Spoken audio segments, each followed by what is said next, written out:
In our 10 Years in Aberdeen webinar series, we have considered a number of different aspects associated with the economic drivers in our city, including energy transition, the workplace, the arts, hospitality and fishing. The theme of today's webinar is looking at residential development in Aberdeen City and how this might be encouraged. Like everything in our daily lives, COVID has had a dramatic effect on city centres and has accelerated changes in how we shop. It has also challenged conventions on how and where we work. The purpose of urban centres is continually being reassessed, and many people agree that the key to vibrant city centres is a stable mix of retail, leisure, work and residential provision. So in this webinar, we're looking to discuss the role that residential development can play in reinvigorating the centre of Aberdeen and hopefully look at some of the schemes being planned. I'm delighted to introduce you to our three panellists. Firstly, to David Dunne. David has worked for Aberdeen City Council since 2014 and is currently the Interim Chief Officer of Strategic Place Planning, not an easy title to say, having previously been the Policy and Strategy Manager. Before that, David worked briefly for Aberdeenshire Council after leaving the private sector in Ireland, where he had spent 13 years working as an Associate Director of an architectural and planning practice. Next, can I introduce Richard Harriman, who is a Director at the Mandale Group. The Mandale Group is both a commercial and residential property contractor and developer with developments throughout the UK. Mandale's specialism is converting buildings of all shapes and sizes into apartments. And finally, can I introduce Mike Naysmith? With more than 20 years experience in the property and construction industry, Mike's career has included a wealth of senior land and planning roles for house builders throughout Scotland, as well as council development control and planning positions. Having successfully launched CALA Homes North as a separate division of CALA in 2014, Mike has helped to reaffirm the company's roots in Aberdeen and has led the division through some of the most challenging times in the Scottish property market, particularly in Aberdeen and Aberdeenshire. As well as overseeing CALA's operations in the region, he is on the board of Homes for Scotland and is a board member for the highly regarded local charity Cash for Kids. So, having made the introductions, move on to the content. I'm sure everybody has seen recent media coverage of the council's proposals for improving Union Street, including redeveloping British Home Stores and the indoor market and the new leisure arena at the beach as part of the refresh, I think is what it's been called, of the city centre master plan. Just last week, the draft National Planning Framework 4 was published, and one of the policies focuses on town centre living. Interestingly, it places a specific obligation on planning authorities to provide a proportion of their housing land requirements in city and town centres and encourages reuse of vacant buildings or upper floors for residential use. Some could say that draft NPF 4 knew exactly what we were hoping to speak about today. So if I could start with David, as far as I could see, there isn't a direct focus on city centre living in the refresh of the city centre master plan, but it was a central plank of the plan when it was approved in 2015. Is that still the council's aim? And could you perhaps remind us of some of the city centre residential projects which the council is hoping to encourage? Thanks, Tracy. Yes, it is certainly still a central plank of the master plan.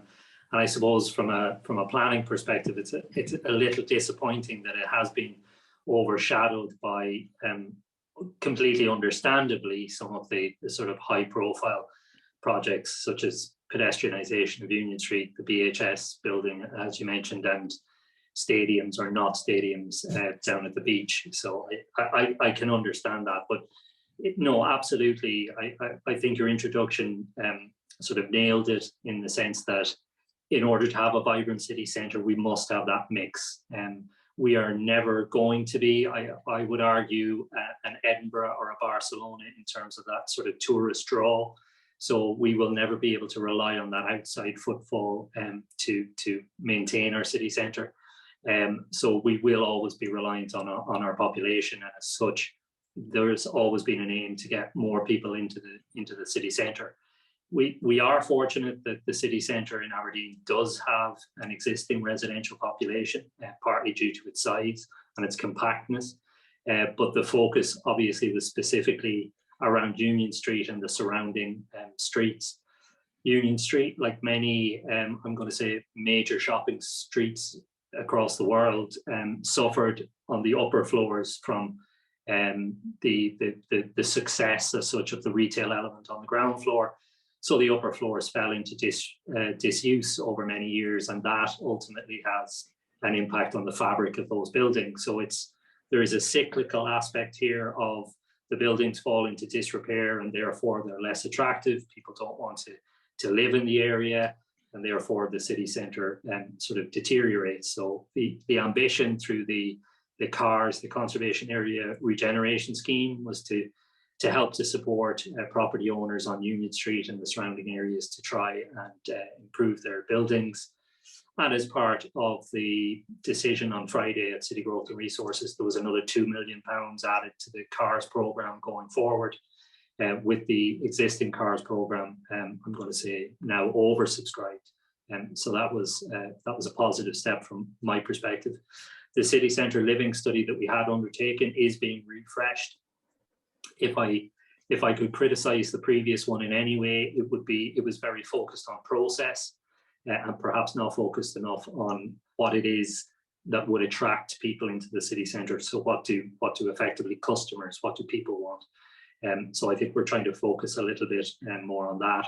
And then I suppose more broadly, obviously the council as a corporate body has shown its commitment to the city centre through a range of projects such as the Art Gallery, Union Terrace Gardens, Provost King's House, Marshall Square, and obviously the Queen Square development, which is I'm going to say at a very early stage, but is another sort of element of that city centre living focus. So yes, very much still a focus of the council. As I say, probably not getting the headlines it deserves, but yes, definitely a focus. So a slight field of dreams approach. If you build it, they will come. Is that the hope? Well, as I say, there is an element of that cyclical. Why do you move to a place? You move to a place because it's an attractive place to live, and I think the council has recognised that and has said, if we want the city centre to be a success, the council has to make that commitment. It obviously, its ability to sort of operate in the residential market is obviously very limited, but what it can do is provide the sort of the infrastructure, and I'm going to say some of the attractors that will bring people back in and make the city centre more attractive. Thank you. One of the things that the council did take by way of very positive action was to introduce a moratorium on having to provide affordable housing as part of any new housing in the city centre to help stimulate and encourage city living. Would you say that's been successful, and is it likely to continue for the foreseeable future? Yeah, so there was an extension to that moratorium to bring it, I think, until about June of next year. Any policy lever, I think there's an assumption sometimes that it's a tap that you simply turn on and housing appears, and then when you've got enough, you turn it off, and that's great. We all know that it takes a number of years for a policy like that to really start to get traction. We have certainly seen an increase in the number of approvals within the city centre, but fundamentally the market has to be there then to support those to actual delivery. It's not a case that it was one thing or another that stopped that. It's always a suite of things that prevent. I think my recommendation certainly will be at the moment to continue with that moratorium. We're in a fortunate position that the council has quite a significant stock of affordable housing in the city centre and surrounding. So I don't think that it will skew the housing market by providing more private sector housing. If anything, I think it will probably balance it a little bit more in the city centre. So certainly my recommendation, I think, will be to extend, but we will obviously have to assess that in more detail when we get closer to June. Thank you. Turning to you now, Mike, we've obviously heard from David the willingness of the council to help facilitate residential developments in the city centre. I think CALA can easily lay claim to being Aberdeen's longest established house builder, and obviously got a very strong reputation, but are probably better known for greenfield development. What are some of the challenges for house builders such as CALA in building homes on brownfield sites in and around city centres? Thanks, Tracy. Yeah, you're quite right. There are a number of challenges which make greenfield development far more attractive to CALA and all developers, being honest. And I think probably can sum these challenges up in one word, which is certainty. And the greenfield sites give developers more certainty. We're quite simple businesses, developers, that we have, like everybody else, we have a business plan which requires investment, and it needs that investment to come timely so that we can have continuity both for our staff and our contractors, but also to keep the business going as well. And unfortunately, the certainty around brownfield sites is more difficult. Planning and regulatory approvals take more time and are more challenging than they are on a greenfield site, which is included in a local plan. And the timing of that result is less certain, which gives us challenges. We don't like to pioneer, we want that certainty, but equally we need flexibility, that we cannot keep every granite building in the city. We need to pick the best ones and keep them and make sure their environment stays. Costs as well, far less certainty on costs. When we build a normal greenfield site, we've got far more certainty in what the costs are going to be because we've done it before and we're starting from the ground up. We don't know if there's problems in the ground in brownfield sites, or if we're trying to retain the brownfield site and convert them. We don't know what the costs are for that. I've never done a conversion yet and found good news. I always find bad news. And unfortunately, in a difficult market like we have in Aberdeen at the moment, that gap between revenue and costs is very tight. So any bad news at all just hits the bottom line, which isn't good news for the developers or for anything else that you're planning. Add into that sustainability, which we all want. Purchasers want it. Are they prepared to pay for it? Slightly at the moment, but not everything. And it's also more difficult to achieve in conversions when you're trying to build this into the fabric or do something which is in keeping with what's there at the moment. So that gives us difficulty. And also we need certainty on plans. So going back to the regulatory performance, we have a local plan, we have a development plan, which gives us certainty. Some of the sites we've done on greenfield sites, we've had in the planning for 10, 15 years, but we've known they're going to come and going to happen. We need a master plan which allows for that medium and long-term confidence in what's happening, so that we will commit the investment, which isn't insignificant, into these opportunities. But also the key thing here is we need the certainty for the purchaser. People aren't going to buy if they don't know what's happening in the area around them, or if they buy into something and it doesn't happen, they're not going to be happy. So they will back off, and we need to get that confidence in there that this is going to be a great place to live, and they can see what's coming, or it's already there in advance, and go for it. So then take some of the pressure off the greenfield, or some of the desire to go greenfield, because brownfield can be as good or better than the greenfield.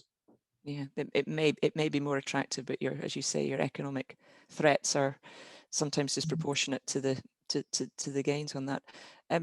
Richard, if I can come to you now, no doubt most of the things that Mike has just mentioned now you will be very familiar with. Tell us a wee bit about Mandale. It's a new entrant into the Aberdeen residential market. What sort of projects are Mandale involved in other parts of the UK? And as a sort of add-on to that, what was it about Aberdeen that attracted Mandale? Thanks, Tracy.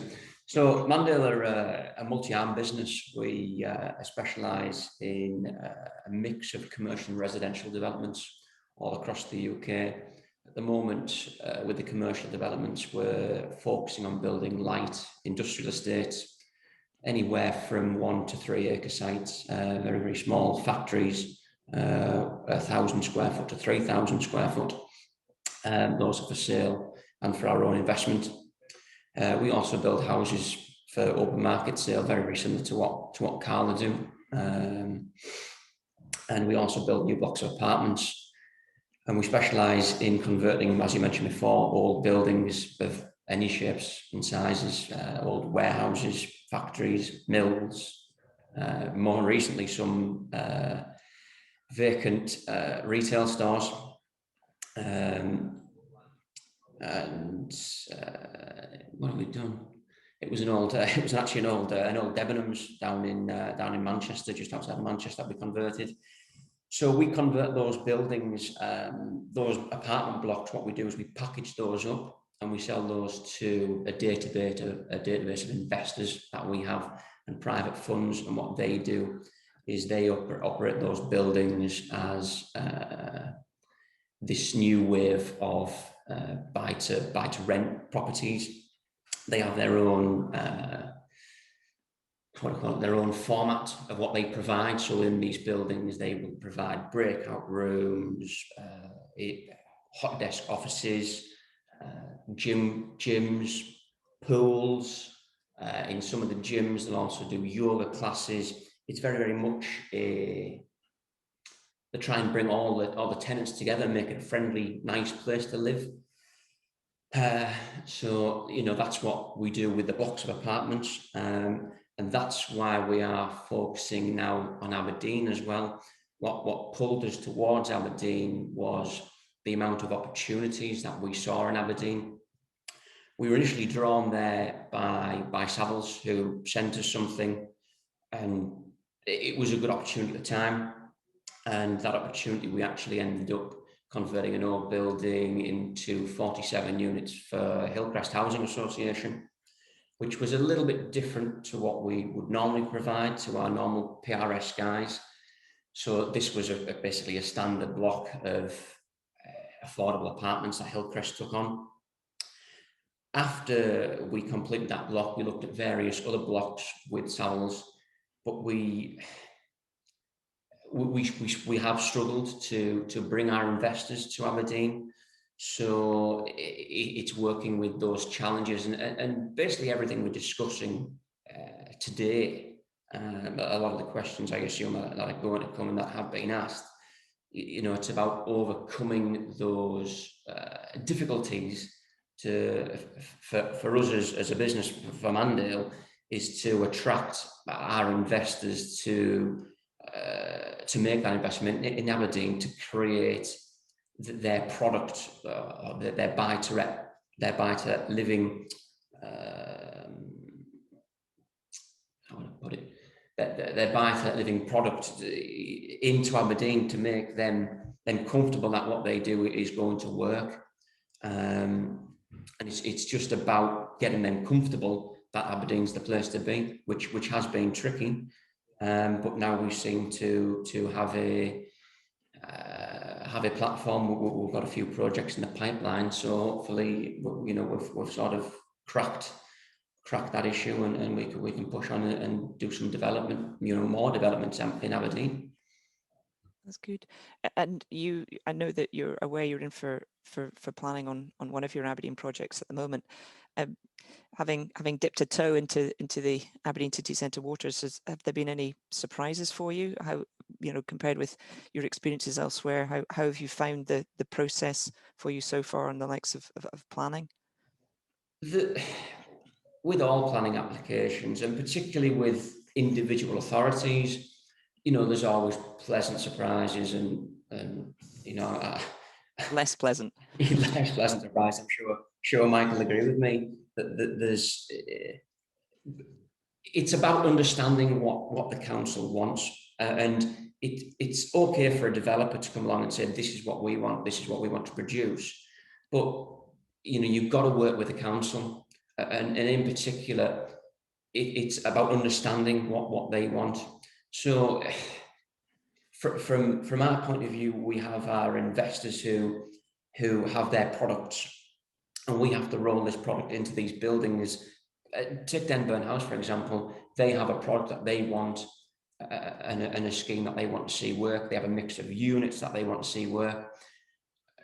At the moment, we are realising that Aberdeen have specific requirements that they want to see. So it's just like it's back and forth with the planners and understanding and getting to a position where everyone's happy. You know, where the council see what they want to see, where the investors see what they want to see, and from our point of view as the contractor developer, it makes it possible for us to to make that building work. Some of the constraints that we find working with our buildings is we can't always satisfy those requirements. So again, it takes a lot of back and forth with the planners. Dialogue, yeah. So yeah.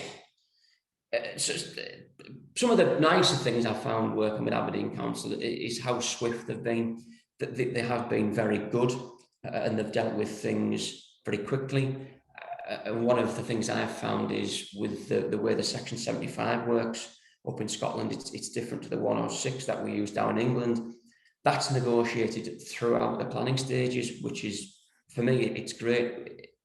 You get to the end of the period of negotiation with the planners, and you've got your scheme, you've got your Section 75, and then, you know, once that's agreed and signed, you're onto your building warrant. Whereas in England, you work through your stages, you get an agreement with the planners of what the scheme they like, what you like, you get to an agreed format, and then you negotiate the 106, which negotiating the 106 after can then have an impact on the scheme.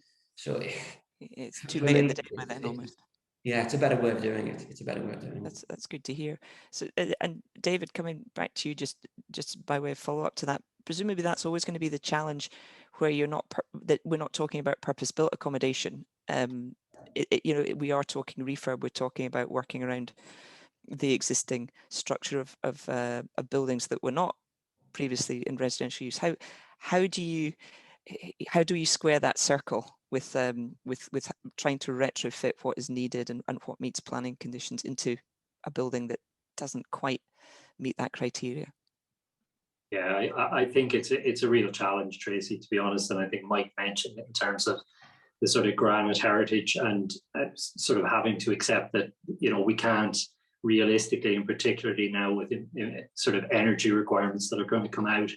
You can see it in NPF4, but you can see it in the increases to building standards that there's going to have to be a pragmatic approach taken.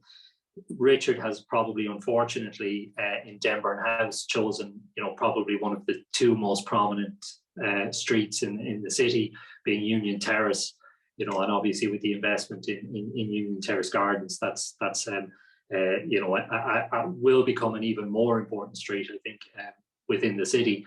But it is a case of, and I'm glad to hear what Richard said in terms of the relationship that he's had with the team, because that's fundamentally part of the city centre, is that negotiation, is trying to work out the problems. And like as Richard said, he will come with his set of asks. You know, my team will come with their set of asks, but somewhere between those is the success point, and it's trying to ensure that we can achieve that. You know, we have added complications in those buildings in terms of conservation. We have obviously got a very high number of listed buildings across the city, and as Mike will be well aware, you know, the elected members in the city hold Granite very dearly. So, you know, any changes to those buildings, and you know, is understandably, it's part of our heritage. It's a challenge at times, but fundamentally, we need to see those buildings occupied. We need to see them maintained. Yeah. If we don't, they will deteriorate. That's just a fact. Yeah. Sticking with you, David, Richard touched on the amenities that need provided in the actual properties themselves, but more fundamentally than that, if you're looking to reintroduce more residential development into cities, then you're going to need the education part fulfilled, the health part fulfilled, general amenities, play areas, the like. There's this 20-minute neighbourhood approach where everything you need should be within a 20-minute walk, which you would like to think in a city centre would actually be easier to achieve than it would sometimes be in greenfield developments. But bearing in mind that some would say that our city centre has been hollowed out over the past couple of decades, how easy do you think it's going to be to backfill those amenities into the city centre? I think in some respects we're probably lucky that we're addressing this now and not in another 10 or 15 years time. You know, if you look at education as an example, we've got Gilcomston, we've got Hanover, Ferryhill, you know, Harlow, Robert Gordon's, all within the city centre. We've actually probably got more I'm going to say schools within the city centre than a lot of other cities. And likewise, I think with healthcare, we're probably in a slightly fortunate position.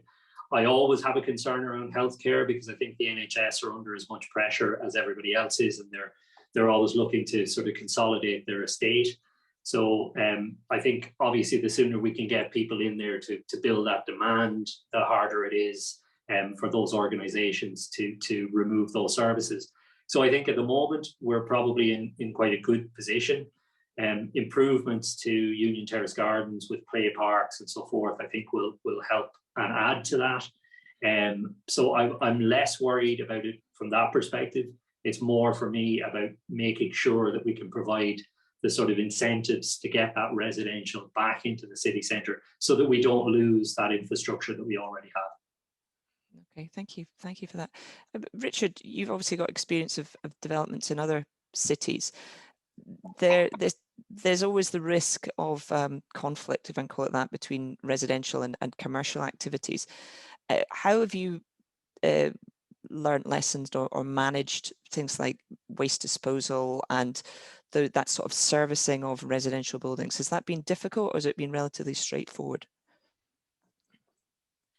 It has been relatively straightforward, and we generally don't cross over with any issues with amenities or any of the services we use or we apply to these conversions or blocks of apartments that we do. They're generally very much self-contained. What we would generally provide is, or the end user would provide, the buy-to-let operator or buy-to-rent operator would provide their own in-house management team. So all the waste disposal is all dealt with in-house, and generally all the maintenance and upkeep of the building itself is all managed in-house by a management company or a factor, and that is either charged to the tenants or is included within the rent.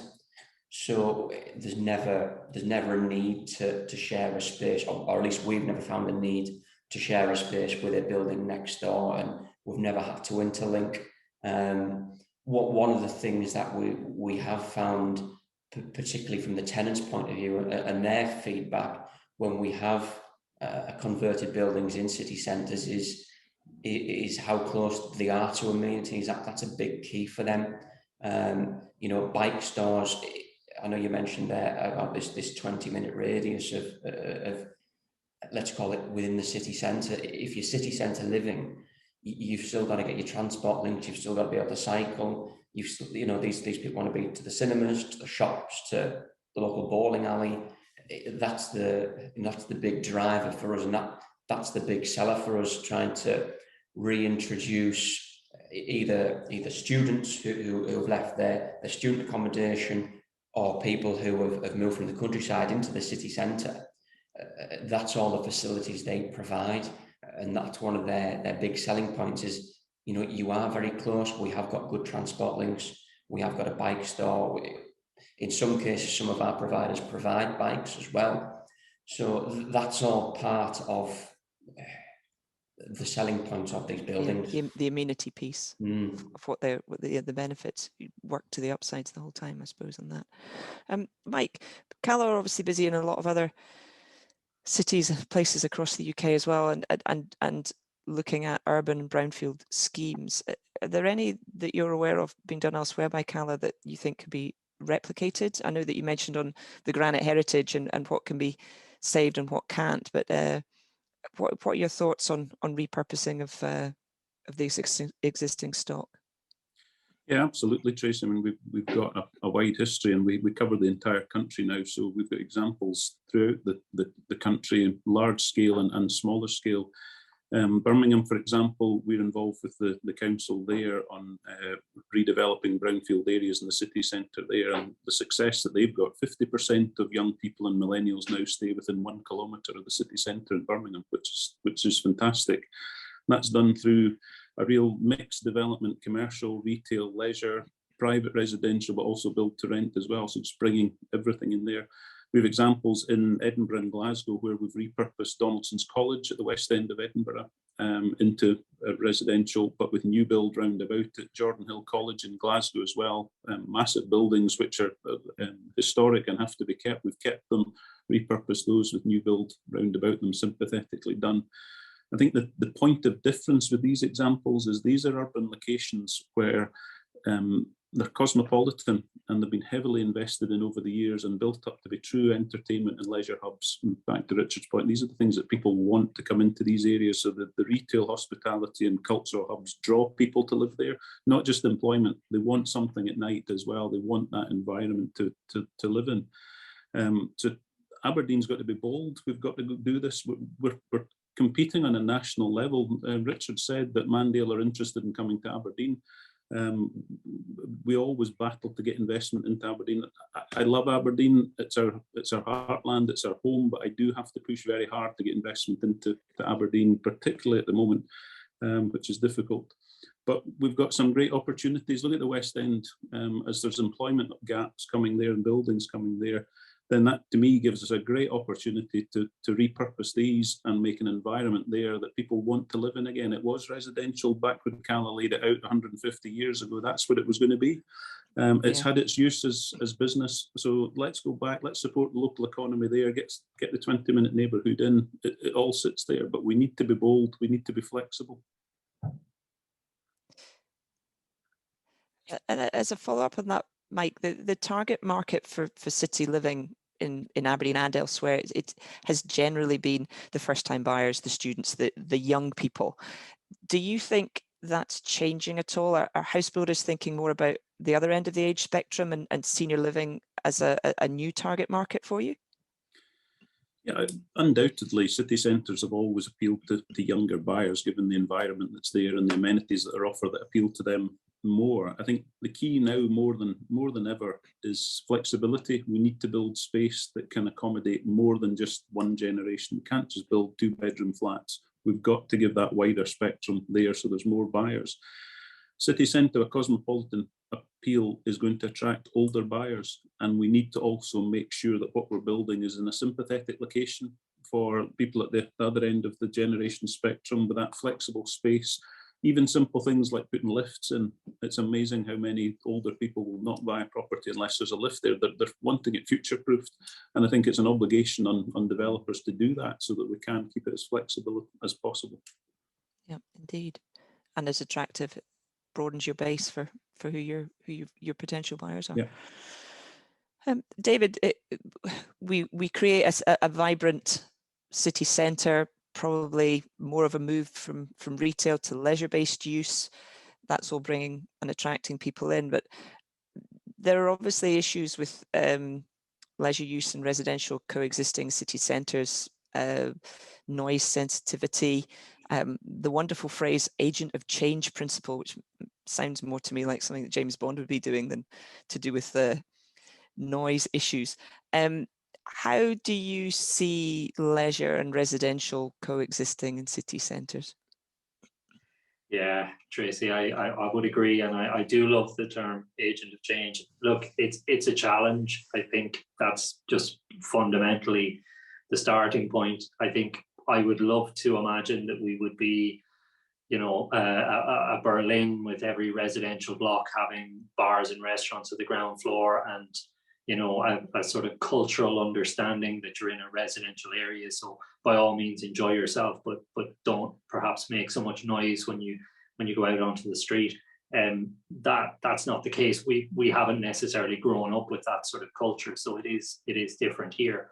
I think it's always going to be a challenge. I think, you know, there are ways to deal with some aspects of it, and I think others, you know, are going to be around putting, frankly, the correct uses into the correct building. So, you know, where a restaurant is, I'm going to say, somewhat different to a nightclub or a late bar. Some of it, I think, will probably be around restricting perhaps opening hours, just to give a balance between the amenity of the people on the upper floors and the ground floors. But I don't think there's a simple answer to it, even in terms of you know, restaurants and music that is played. Sometimes it can cause us difficulties, and we have had those difficulties in the city centre.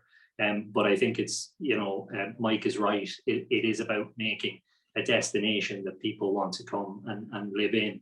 And the successful city centres have that broad range, I think, of amenities. And Aberdeen is quite lucky, and it's been quite successful in certain areas. If you think of the sort of independent food scene in Aberdeen is quite strong, independent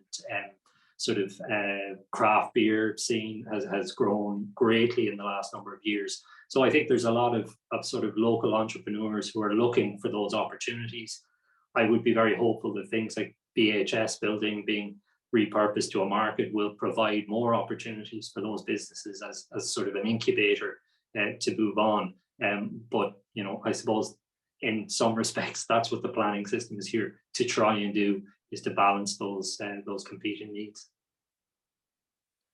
Thank you. And presumably a consideration for developers also taking on a building is, do they have control of the entirety of it, or will they, can they gain control of the entirety of it and then use any retail or leisure-based space in it for their own merits, and also to attract occupiers as well. Yeah, sorry, go on.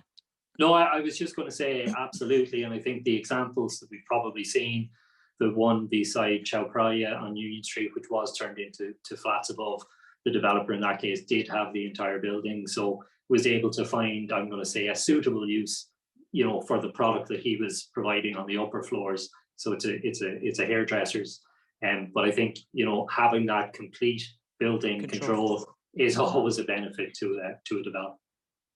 It certainly is. We could never have a discussion about Aberdeen City Centre without touching on the topic of parking. I remember somebody telling me that in Glasgow it's what you wear, in Edinburgh it's where you live, and in Aberdeen it's what you drive. And it's not always true, but it can be remarkably consistent as an approach. Parking is an emotive subject in the city centre. Mike, I'll come to you first. Do CALA still find that people want car parking in city centre schemes where it can be hard to provide it? I don't think you just need to limit this to the city centre. Until there is a genuine and alternative and suitable available to your private car, people will always want parking spaces and want parking, whether that's city centre or in a house. And now I'm a confirmed petrol head. I'm going electric, but we're now finding people want electric charging points as well. So people are looking to the future, and that's the future to them. It's not no car. It's give me an electric car. And David, in response to that, council's policy on car parking, car club schemes, various other things, but is it going to take a seismic shift to convince Aberdonians to change their car loving habits? Yeah, I think fundamentally Aberdeen is somewhat an outlier in that regard. And I think statistically, when you look across the UK, younger people are now less inclined to buy cars, and I think across Scotland in most areas, car miles driven is starting to drop away. Aberdeen is different in that regard. I think it's fundamentally it is more remote than many other cities across Scotland, so that is understandable. And Mike's comment in relation to a public transport system that people see that meets their needs, I think is fundamental to it. Obviously, the Scottish Government have a big programme now of trying to reduce car miles driven across Scotland by 20%. I think that is going to be a significant challenge. There are structural difficulties, I think, in the city centre with parking, just in terms of the existing historic nature of the city. And obviously, we have policies in place which seek, in the first instance, to have a car-free development in the city centre wherever possible, and that obviously changes as you radiate out from the city centre. But obviously, more recently, we've been successful in a bid for the Bus Partnership Fund, looking at providing bus priority on the major corridors across the city, and the concept of Aberdeen Rapid Transit. We've been awarded 12 million in the first round to look at that, and that would, in theory, open up further funding for the actual delivery of that. So improving that public transport offer improving, particularly for younger people, the cycling and active travel offer, I think is all going to be fundamental to an overall package to encourage people and to give them alternatives. Indeed, indeed. We've got some questions coming in, so I'll move on to those just very shortly. One final question as part of this bit of the webinar, probably one for David. We obviously had the news a couple of weeks ago of Shell, a very large employer, returning to Union Street. Do you think that the likes of that kind of commitment to the city centre gives the city a new platform to build on in terms of projecting the city centre as a place to live and work? Presumably it has to be seen as positive news for the city centre. Yeah, absolutely. I'm glad you phrased the question in that sense, because I think quite often those can be, phrased as, is this a game changer? Is this the tipping point? Is this going to change everything? And no, it's absolutely a really positive step. And to see Shell, move back into the centre of Aberdeen, I think is really to be welcomed. It's 1,000, very well paid jobs right in the heart of the city, and hopefully spending in shops, supporting local businesses, and that is really great to see. But I think it also goes back to Richard's point as well about people wanting to move, people wanting to be in those urban centres with those opportunities to socialise, with those opportunities to get access to retail and so forth. And for companies like Shell, their net zero journey as they try to get their carbon footprint down, a fundamental part of that will be around the transport piece, and obviously being closer to public transport, to rail, etc., will factor into that. So a really welcome change, a really welcome addition to the city centre, and I think it's definitely something we can build on.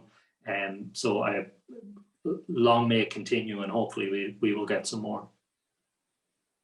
So you're nodding away, Mike. Presumably you're you see that as being a good news story for the city, or are you going to do some development at Tullis?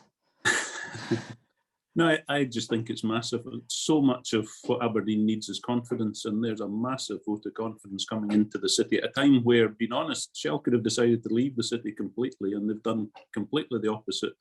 And reading in the P&J yesterday, they're now looking for a new place for their headquarters. So come on, Aberdeen, let's get them here.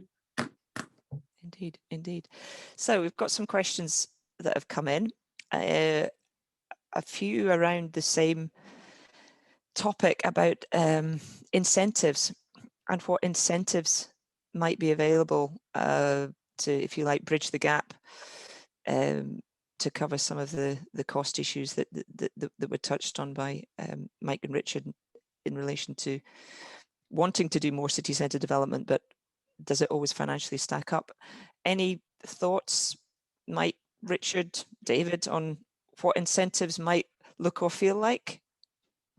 Mike, I don't know if you've got any thoughts on that, first of all. Yeah, any incentive would help, Tracy. I think that the fundamental point which I struggle with a lot on city centre developments is a complete lack of understanding of the viability. And I agree with Richard that there's got to be come and go between the developer and the planning and the councillors. But until the actual viability of the development's understood, then we're struggling as it is. But it's a risk and reward game. There's huge risks there. So any rewards that can be available, the reduction or the removal of affordable housing was great. But I think it needs to go further. It needs a complete embargo on any Section 75 contributions at all. Anything that can help to make these sites more viable or less risky really helps. Richard, your chance to state a case for incentives in the city? Yes, one of our biggest challenges is actually acquiring the buildings, the properties themselves. A lot of the buildings that we've looked at with Savills and with other agents have been purchased back when the market was booming, and some of those purchase prices were steamy. So, and the owners of those buildings sometimes are high net worth individuals, sometimes funds, sometimes local guys. It's about realizing that the value of those buildings have reduced. Now, it's easier where a building is vacant and the owner is incurring rates that will push the owner of the building into selling to mitigate his liability against the rates. But if there's a handful of listed buildings where those buildings aren't incurring rates, the owners of those buildings aren't so incentivized to sell. They will sit and protect their investment. The handful of buildings we have come across where we have got willing buyers, some of those owners are going to realize a loss in the sale of those buildings. How do we incentivize those? It's extremely difficult for a council to incentivize against not necessarily a bad investment, but an investment at the wrong time. For us, we need to pay as much as we can to buy that building to satisfy the vendor's requirements or the vendor's asking price. But that also impacts on our viability. So going back to what Mike said, if there was further assistance from the council in a section 75, it might help us. It might open more doors to more properties, to more buildings for us to convert. But again, that also then comes back to, we sell on to buy to rent companies or funds or whatever you choose to call them yourself. These companies, we need to have those guys need to be in a position where their return also works. So the whole thing impacts from the purchase to the planning to the section 75 to where they can realise how their financials work. So any incentives that the council can offer is going to help massively. Well, David, that's your Christmas wish list has been presented to you, I think, there from you get to play Santa now in terms of delivery of those things. I know it's a big ask, but is it what it's going to take to get some of these schemes? No, I think Mike and Richard make very valid points. Like, obviously we have introduced the affordable housing waiver, and I would say we've also worked with developers across the city centre where development viability is shown to be a challenge. I suppose generally what we found though is that the sort of section 75 ask, in many respects, it's not enough to make a development go from being unviable to viable, and frankly the quantum that is there is probably would make me worry about the development going forward in any regard. But that's not to say that it's not a valid concern or a valid ask. I think the other thing, obviously, that the council has tried to do, particularly on Union Street, and I accept that this probably impacts on smaller developers and property owners, perhaps more than organisations like Richard and Mike would work with, is obviously the CARS funding, the conservation area funding. The principle there being trying to take some of the listed building sort of premium that is going to be put on your development by having to achieve certain standards, to try to help, I'm going to say, cross-subsidise that through that funding mechanism. But I accept for much larger developments, for large brownfield developments, obviously it's not a relevant concern. But as I say, we will work with developers where we can, bearing in mind that obviously the council, in providing those services, is running into that continuous revenue challenge that we have, where capital investment is I'm going to say more straightforward, but the revenue then to run those schools, to run those other services is becoming significantly more challenging. Yeah, and you mentioned it there in terms of the conservation. That was presumably one of the factors that the developments come up against is the conflict between the conservation piece and the environmental agenda that's now expected and indeed necessary to ensure that buildings are as efficient and as green as they can be, and that all comes at a cost. It does. Final question to you all to wrap this up, with a view to the future. I'm going to ask you all to get the proverbial crystal ball out, and ask each of you what you think living in Aberdeen City Centre will look like in 10 years' time If I come to Richard first. Sorry, Tracy, just unmuting there. I think there's going to be a big change. I can see a big change. I think the council, you know, with the redevelopment of Union Gardens, I know that's probably more focused to me, and particularly with Denburn House. But from, you know, the Custom House, I think that was 2018, we first visited Aberdeen and we purchased Custom House. And I've seen changes since then along the high street and particularly with a lot of the redevelopment and, you know, going back to what David said about the relaxation of the affordable in the city centre. There's no doubt that has helped us. That helps us massively. And it's small tweaks. Well, maybe not so much small tweaks in terms of the loss of the affordable units, but small tweaks in terms of us being able to, or developers being able to bring development forward.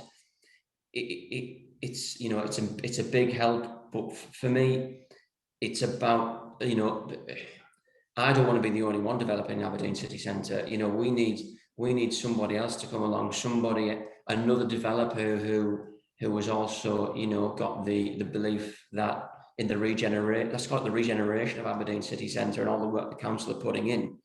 You know, if we can keep that going, then I believe in 10 years, a lot of these empty buildings, these old office buildings, some of these buildings I've seen with consents for hotels, you know, will either come back into use as offices or come into use as apartments, and the city centre generally will become more vibrant. And along with the introduction of more residential, hopefully the shops will lift and we'll see some of those empty shops, you know, with different uses, hairdressers, barbers, nail bars, you know, who knows, but I can, you know, with the introduction of more residential, it brings more people and more people spend more money, which is only it's good always for the good city for centre. everybody. It is. Mike, what about you? Mine's pretty similar to Richard's, Tracy, really. I would love to see Aberdeen being bold, and in 10 years' time, we are a cosmopolitan destination where people of all ages are drawn to live, not just because of work, but because of the leisure, retail, entertainment and lifestyle opportunities that are there that we make second to none. And to steal a phrase from my sales and marketing director, that Aberdeen really becomes a city with energy. Good phrase. I'll give you that one. Good phrase. David, do you want to use that on your next strap line for? Just writing that down. Thanks, Mike. I'll probably have to pay commission. No, I think, look, Richard and Mike have said it, but I would hope that Aberdeen would be sort of a vibrant, successful city. I think I would agree. I think if we can see Union Street, I'm going to say, not back to its old glory, I think back to a new glory in terms of being, you know, fully occupied, in terms of that residential ask, in terms of being, you know, cosmopolitan, I think is a lovely term, and I'd love to see the city centre focused in that way. I think a sort of improved, better connected public transport system, and fundamentally also Aberdeen being better connected with the rest of Scotland. I think that's crucial as well. You know, we're no longer islands, and I think we need to look to the rest of Scotland and the rest of the UK as in terms of that interconnection. I think that's really, really important to attract people here. Yeah, indeed. We've certainly seen more people, or as many people, relocating back to Aberdeen, knowing that they can do their jobs remotely elsewhere in the country, and the connectivity piece, you know, we absolutely can't lose sight of the importance of that in achieving that as an outcome for people choosing to live and work remotely from the city. So thanks very much, everybody. I'm afraid we're very fast running out of time. For those that have been listening in, thank you very much for joining the webinar today. Hope you found it interesting. Can I say a very big thank you to our panel members, David, Richard and Mike, for contributing towards what I hope was an interesting discussion on the future of residential development in our city. And we look forward to gathering again 10 years' time to see how much of it we predicted correctly. So thank you very much, everybody, and goodbye.